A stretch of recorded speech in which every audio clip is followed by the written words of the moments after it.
নমস্কার, আমি অভিজিৎ। আমি আরামবাগ থেকে বলছি।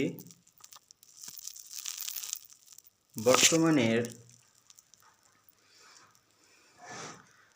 যে পরিস্থিতি, সব দিক দিয়ে একদিকে হচ্ছে রাজনীতি আর একদিকে হচ্ছে ধর্ম। তো পুরো ব্যাপারটা জমে গেছে। তো এই ধর্মীয় জিনিসটাকে কাজে লাগিয়ে রাজনীতিটা ভালোই এখন চলছে বর্তমান সমাজে। সেটা যারা বুদ্ধিজীবী, যারা বুঝতে পারছে নিশ্চয়। তো বাংলাদেশের যে ঘটনাটা ঘটেছে, আমি বলছি রাজনীতিতে থাক, বাংলাদেশের যে হিন্দুরা অত্যাচারিত হচ্ছে, তো যে ছবিগুলো আসছে সেগুলো তো বানানো ছবি নয়, সেগুলো একদম মানে মর্মান্তিক ঘটনা যাকে বলে। ঘরের ভিতরে বেঁধে রেখে তাদেরকে কেটে দিয়ে আসা।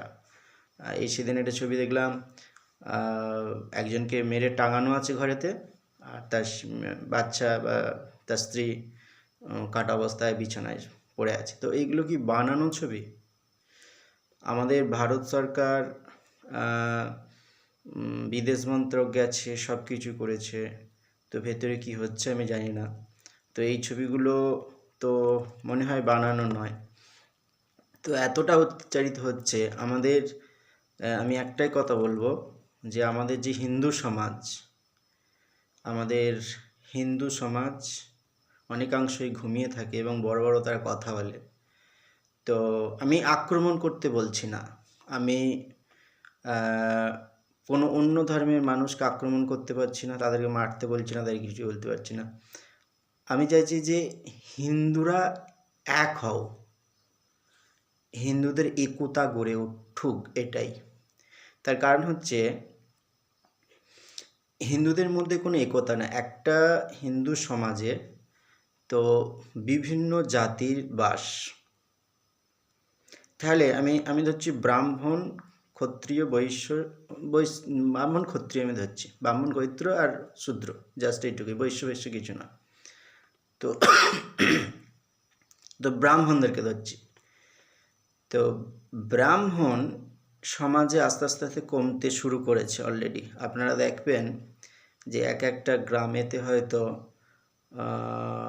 আগে ছিল 4টে ছেলে, এখন সবাই একটা করে ছেলে নিচ্ছে, কারো ছেলে হয়নি, মেয়ে হচ্ছে, একটাই মাত্র নিচ্ছে তারা, মেয়ে বা ছেলে।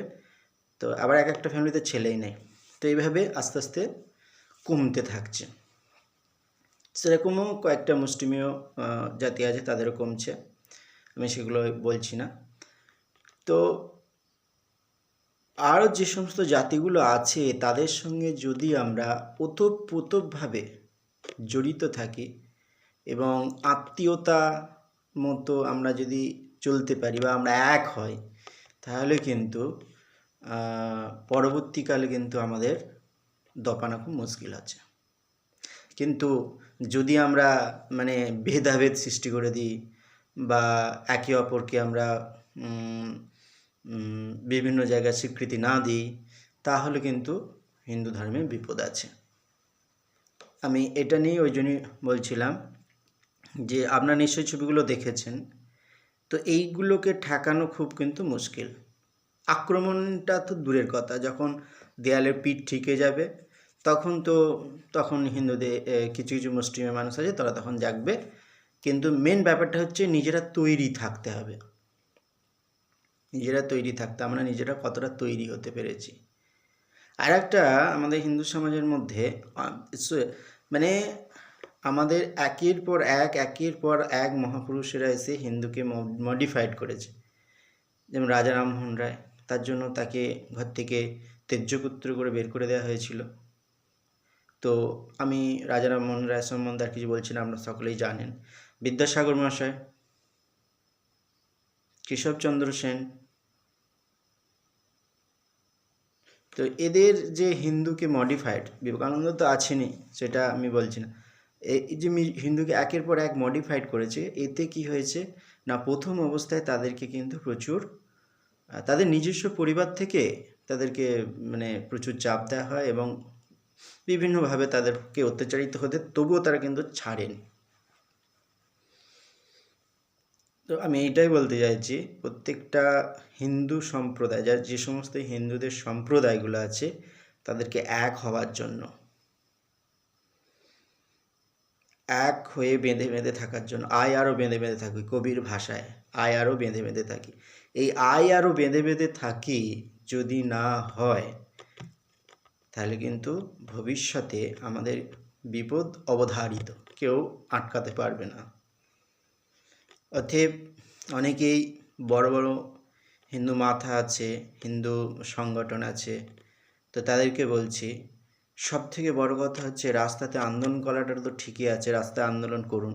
রাস্তায় আন্দোলনের থেকেও যদি আপনি একটা হিন্দুকে, অপর একটা হিন্দুকে ভালোবাসতে পারেন, বা আপনার যে এলাকা আছে সেই এলাকার বিভিন্ন যে সম্প্রদায় আছে, সেই সম্প্রদায়গুলোকে যদি আপনি ডাক দেন যে আমরা আলাদা নই, আমরা সবাই এক, আমি ব্রাহ্মণ বলে আমি সর্বা তা নয়, তোমাদের মধ্যেও ব্রহ্মত্ব রয়েছে, এই কথাটা যেদিন আপনি বলতে পারবেন, সেই দিনে কিন্তু